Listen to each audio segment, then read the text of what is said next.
Renda variável. Com certeza essa expressão já apareceu por aí, né? Para muita gente soa como algo super complexo, talvez até um pouco intimidador. Mas olha, a boa notícia é que não precisa ser assim não. A ideia aqui é a gente desvendar esse conceito juntos, de um jeito bem tranquilo e direto ao ponto. Então, para começar, vamos direto na raiz da questão. O que exatamente faz a renda variável ser, bem, variável? A chave de tudo está no próprio nome. E é isso que a diferencia dos outros tipos de investimento. Pensa assim, no mundo dos investimentos é como se existissem duas grandes avenidas. De um lado, tem a renda fixa, onde a regra do jogo, ou seja, a remuneração, já é conhecida desde o início. É tudo mais previsível. Agora, do outro lado, a gente tem a renda variável, que é o nosso foco aqui. E nesta avenida, o resultado final, bom, esse é imprevisível. Portanto, a definição é bem essa. Renda variável é qualquer ativo, qualquer operação em que não dá para saber o resultado final na hora em que se investe. É justamente essa incerteza que abre espaço tanto para a possibilidade de ganhos maiores, quanto, claro, para o risco de perdas. Ok, agora que essa ideia principal está mais clara, vamos organizar o universo da renda variável. Para facilitar o entendimento, a gente pode dividir tudo em duas grandes categorias. A primeira categoria é a dos ativos. O que são ativos? Pense neles como bens, participações, coisas que se pode de fato possuir.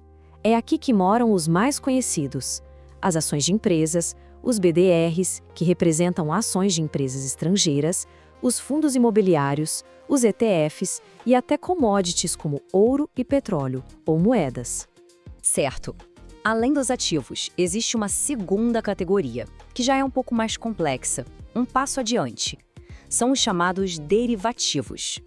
Um nome já dá uma boa pista, né? Derivativos são contratos cujo valor deriva de um ativo. Ou seja, eles não são o bem em si, mas sim um acordo sobre o preço futuro desse bem. É aqui que entram as opções, os contratos futuros, a termo e os de juros. São, digamos, instrumentos mais sofisticados. Agora, de todos esses exemplos que a gente viu, tem um que é a base, sabe? A porta de entrada para a maioria das pessoas no mundo da renda variável. Vamos focar nele agora. A ação. A história de uma ação, na verdade, começa de um jeito bem simples. Começa com uma empresa. Um negócio que tem seus produtos, seus serviços e, claro, um plano para crescer. Agora, imagine que essa empresa quer expandir, quer construir uma nova fábrica ou lançar um produto inovador. Para fazer isso, ela precisa de capital, de dinheiro. E uma das formas mais eficientes de conseguir isso é buscando novos sócios. Ou seja, pessoas que estão interessadas em investir no negócio. E aqui está o ponto-chave. A ação é, por definição, a menor parte de uma empresa. Uma ótima analogia é pensar numa pizza. Se a empresa inteira é a pizza, uma ação é uma única fatia. Ao comprar uma ação, a pessoa não está só investindo, ela está se tornando literalmente dona de um pequeno pedaço daquela companhia. Muito bem, a gente cobriu bastante coisa até aqui. Então, antes de terminar, vamos só revisar os pontos mais importantes que vimos nesta análise para fixar bem as ideias. Recapitulando, a gente viu o conceito de renda variável, que se baseia na imprevisibilidade do resultado. Separamos esse mundo em duas grandes categorias: ativos e derivativos. E por fim, fomos lá na origem de tudo para entender a ação como a menor parte de uma empresa. E isso tudo nos leva a uma reflexão final bem interessante.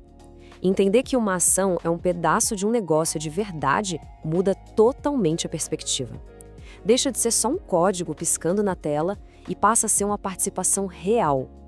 Então, a pergunta que fica é: ao pensar em se tornar sócio de uma empresa, qual é a primeira que vem à mente?